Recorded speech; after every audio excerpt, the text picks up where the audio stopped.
রাসূলের উপর একটু প্রশংসা করে একটু দুরূদ সালাম দিই। রাসূলের উপর দুরূদ সালাম আল্লাহ নিজে পড়ে। এই ভাই মিষ্টি প্যাকেটটা নিয়ে আসো। মনে করেন আল্লাহ বলছে সূরা আযাবের 56 যে ইন্নাল্লাহা মালাইকাতু ইউসাল্লুনা আলান নবী ইয়া আইয়ুহাল্লাযিনা আমানু সাল্লু আলাইহি ওয়া সাল্লিমু তাসলিমা।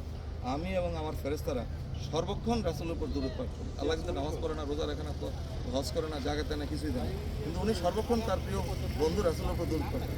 ইয়া আইয়ুহাল্লাযিনা আমানু, হে ঈমানদার বিশ্বাসীরা, তোমরাও মানে ইয়া আইয়ুহাল্লাযিনা আমানু ওয়া সাল্লিমু তাসলিমা, তোমরাও হ্যালো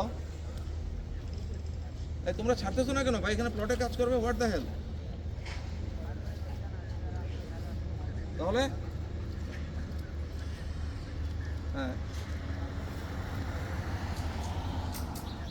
হ্যাঁ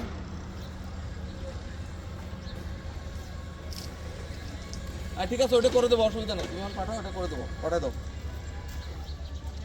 পাঠাও। লোক দাঁড়ায় আছে, আমি মেজর ইউসুফ বলছি, পাঠাও। আমার প্লটে আমি দাঁড়ায় আছি, তুমি কি বকতে করো? তোমার এমডির সাথে কালকে কথা বলে আসছি, তোমার যা লাগে করে দেবো, পাঠাও।